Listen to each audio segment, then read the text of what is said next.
మనం ఉప్పు కారం తింటున్నాం కోపం వస్తుంది. నిజంగా మనకు సీరియస్ కోపం మనం కొట్టడానికి వెళ్తాం. అట్లాగా నిజంగా మీరే మీ మెంటాలిటీ, మీ యాటిట్యూడ్ని బట్టి మీరు కోపం వస్తే ఎలా కొడతారన్న దాన్ని బట్టి మీరు ఇమాజిన్ చేసుకుంటూ ఫైట్ మాస్టర్ లేకుండా మీరు ఏదన్నా ఒక సినిమాకి మీరు మీ ఫేట్స్ మీరే కంపోజ్ చేసుకోండి, మీరే కొట్టడం అంటే బాగుంటుంది. అది బాబాయ్ చండాలంగా ఉంటుంది సార్. ఏ ఐడియా పరంగా నేను రూమ్లో కూర్చొని చేస్తాం కదా. మామూలుగా కోపం వస్తే ఏదో వెళ్ళిపోయి కొట్టేసుకుని అయ్యో ఈ కొట్టుడు 5 రోజులు 6 రోజులు ఉండాలి కదా. 5-6 రోజులు కోపంతో ఎలా ఉంటాం? కోపం క్షణికాలం వచ్చేసి వెళ్ళిపోద్ది. 1-2 దెబ్బలు అయితే ఓకే, కానీ 5 రోజులు ఫైట్ కంపోజ్ చేయాలంటే. బట్ నాకు ఒక క్వశ్చన్ అడగాలని సార్, ఇలా మీరు ఇంట్లో ఉన్నా లేకపోతే వర్క్ ప్లేస్లో ఉన్నప్పుడు తారక్కి ఆ క్షణంలో ఏం చేస్తాడు? 5 రోజులు కాదు, ఆ క్షణం ఏం చేస్తాడు? కోపం వస్తాయని ఎరకొడతావా లేకపోతే నువ్వు నిన్ను కొరుక్కుంటావా, అంటే వాళ్ళు కొరుక్కుంటావా, ఏం చేస్తాడు ఒక వ్యక్తి? అదే ఆ వ్యక్తి ఒక తారక్ అయితే ఏం చేస్తాడు? సింహాద్రిలో ఉన్నంబడి పాట గుర్తుంది,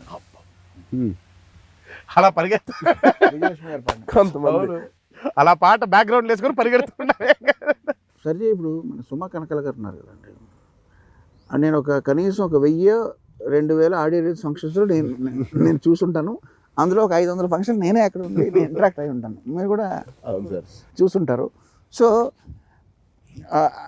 అవన్నీ మనం ఫ్రెండ్ అనాలా లేదా రిలేషన్ అనాలా, అన్నిటికీ అతీతంగా ఇప్పుడు కొంతమంది ఉంటారు, వాళ్ళు ఊరందరికీ అక్కలు అంటారు, అక్క ఊరందరికీ పెద్దమ్మ ఏదో. సో అట్లాంటి మనందరికీ ఆత్మీయురాలుగా ఉన్న సుమ గారు ఇప్పుడు ఏదో సినిమా చేస్తున్నారు, జయమ పంచాయతీని, నేనే మ్యూజిక్ పనిలో పనిగా. ఆవిడ ఆ సినిమా హిట్ అయ్యి బాగా బిజీ అయ్యి మీరు యాక్ట్ చేసిన సినిమాలో ఏదో దాంట్లో రోల్ వేయాల్సి వస్తుంది అనుకోండి. ఏ రోల్ అయితే బాగుంటుంది? నీ పక్కన ఏ రోల్ అయితే బాగుంటుంది? ఏ రోల్ అయితే ఎలాంటి రోల్ అయితే బాగుంటుంది? సుమకి బాగా మంచి ముసలమ్మ రోల్ ఇవ్వాలి. ఓ నాయనమ్మో అమ్మమ్మో కొంచెం చాదస్తం ఉంది సుమకి. నిర్మలమ్మ గారు ఒకప్పుడు మనకి నిర్మలమ్మ గారు ఉన్నారు కదా, ఈ రోజు లేరు. సో మనకి ఛాయాదేవి గారు, సూర్యకాంతం గారు, నిర్మలమ్మ గారు, ఇక తర్వాత లేరు ఎవరు. కొంచెం నోరు పెద్దగా ఉండి సుమ అక్కడ సెట్ అవుద్దేమో అని నా ఫీలింగ్. నాయనమ్మ రోలు సుమకిచ్చి, అంటే తాతగారు ఉంటే హీరోయిన్ ఏమని ఉండేవారు అంతేగా.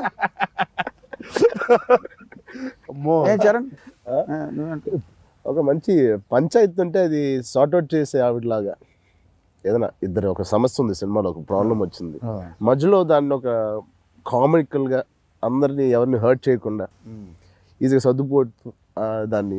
ఆ కథ తెలుసు కాబట్టి అదా దానికి ట్రైలర్ ఓపెనింగ్ మనం చేసాం, కథ చెప్పలేదు. అదే కథ కాదు, బట్ ఏమైనా ఎవరి మధ్య అయినా సరే ఆవిడ మధ్యవర్తిగా సామరస్యంగా చేసే జయజమ్మ టైప్ లో ఇలాంటివి సుమన్ చూడగానే అలాంటివి గుర్తొస్తుంది నాకు. నోరేసుకొని పడిపోవడం. ఇప్పుడు మనిషి కాదు కదా సర్జీ, భూమి పుట్టినప్పుడు పుట్టింది సుమ కూడా. ఎప్పుడు ఎప్పటి సుమ శకుంతల గారు, తేజ గారి సినిమాలో 20 years బ్యాక్ స్టూడెంట్ నెంబర్ 20-21 ఏది స్టూడెంట్ నెంబర్ 1 రిలీజ్ అంటున్నారా? వచ్చి 19 సంవత్సరాలు ఎందుకు సార్? 2001 కదా, 2000 సంవత్సరాలు, 2001 సెప్టెంబర్ 20 ఏళ్ళు. 20 years బ్యాక్ ఎక్కడో పుట్టి ఎక్కడో పెరిగి నేను పాడాను కదా, మీకు పాడాను. అప్పుడు భైరవ వయసు ఎంత 10 ఏళ్ళు ఉంది వాడికి, 8 ఏళ్ళు. ఇప్పుడు మళ్ళీ కొమరం భీముడు పాడాడు. అంటే తరాలు మారుతున్నాయి కానీ మీరు మారకుండా ఏంటి ఆ కండలు అన్నీ మెయింటైన్ చేస్తూ ఏంటి? మీ ఫిజికల్ ఫిట్నెస్ ట్రైనర్ ఎవరు? అతను 3 నెలలు నాకు అరువిస్తారా? నేను మీకు ఇప్పుడు ఇది మరి ఇప్పుడు అనొచ్చో లేదో తెలియదు కానీ ఫస్ట్ మనం వర్కౌట్ చేయాలంటే నోటికి తాళం వేసుకోవాలి సర్జీ. నోటికి తాళం మీరు వెయ్యగలుగుతారా? నోటికి తాళం మరి అంటే ఈ తాళం కాదు, సరిగ్గా ఆ తాళం కాదు, ఈ తాళం, ఆది తాళం ఈ కాదు, ఈ తాళం వేయగలుగుతారా? మొన్న ఎప్పుడో మన ఇద్దరి మధ్యలో డిస్కషన్ కూడా. నోటి తాళం వేసారా బాగా? మరి వేయకపోతే అది రాదు కదా. అది నేను స్వతహాగా చూసానండి.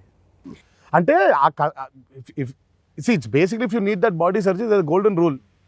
చాలా మంది ఏమంటారంటే వర్కౌట్ ఇప్పుడు ఈ రిప్డ్ లుక్ కావాలన్నా ఉండాలన్నా diet is everything. Your workout probably helps you about 20 or 15%, but 80% is what you eat. Sir last and final RR సినిమాల్లో ఉన్న పాటలో మీ ఫేవరెట్ సాంగ్ ఏంటి? నా కొమురం భీముడు చాలా ఇష్టం సర్జీ. అంటే ఆ సిచ్యువేషన్ తెలుసు కాబట్టి అలా సినిమాలో బట్ సినిమా కరెక్ట్గా రావాలి అని అంటే మాత్రం దోస్తి. అంటే అది అంటే 2 పవర్ హౌసెస్ని గనక ఆయన క్రియేట్ చేసినటువంటి క్యారెక్టర్స్ బోత్ ఆఫ్ దెమ్ ఆ పవర్ఫుల్ కదా. ఫైర్ అండ్ వాటర్, ఆ ఫైర్ అండ్ వాటర్ని కరెక్ట్గా బ్లెండ్ చేయగలిగిన పాట నాకు బాగా ఇష్టం. నాకు మొన్న మీరు రిలీజ్ చేసిన గ్లిమ్స్ సాంగ్స్ అని ఎత్తర జెండా కాదు, అజయ్ దేవగన్ తో పాటు తీశారు కదా లాస్ట్ జనని నా ఫేవరెట్. నాది కూడా జనని. అది నాకు దోస్తి. అమ్మో, అంటే నాకు సినిమాలో ఉందే పాట అయితే అది. నాకు జనని ఇష్టం. ఎన్నిసార్లు విన్నా ఒక చిన్న తడి అయితే మీరు సినిమా చూడలే కదా, యాక్చువల్గా సినిమాలో యాక్ట్ చేసేసి కానీ సినిమా చూడలే కదా. చూపించలేదు, ఏం చూడలేదు, ఎవరు చూపిస్తారు. అంటే రీ రికార్డింగ్తో చూడలేక మీరు బాగా చూసారుగా. మీరేదో జీడిపప్పులని రెఫరెన్స్లు కూడా అంటుంటారు బాగా మంచి. మీరు చూసాక మీకు కూడా జనని నచ్చుతుంది. నాకు చాలా ఇష్టం. అంటే మాకు ఎప్పుడు చూపిస్తారు మరి, వాళ్ళకి మాకు ఒకేసారి చూపిస్తారు అనుకుంటా. ఏమైనా మీరిద్దరు ప్రమోషన్ సాంగ్ చేసాం కదా, చక్కగా నడిచి వచ్చి భుజం మీద చేయేశారు, చేతులు వేసారు కదా, సో మంచి భుజస్కంధాల మీద భారం వేయడం అనమాట అది. యాక్చువల్గా భారం వేస్తూనే సపోర్ట్ లాంటిది. చాలా హ్యాపీ మీరిద్దరూ కలిసి ఈ సినిమాలో పనిచేయడం. ఒక మంచి ట్రెండ్కి మీరు శ్రీకారం చుట్టినందుకు very happy. Thank you sir. మళ్ళీ మనం సినిమా తర్వాత కాసేపు ఇలాగా అంతే మరికొన్ని ఇబ్బందికరమైన ప్రశ్నలతో. మీకు ఏది ఇబ్బంది లేదా? దేనికైనా రెడీ, కూచిపూడికైనా కుంగుఫూలకైనా అన్నట్టు పాటలో అలాగే. Thank you so much sir. Very happy. Thank you. All the best మనందరికి.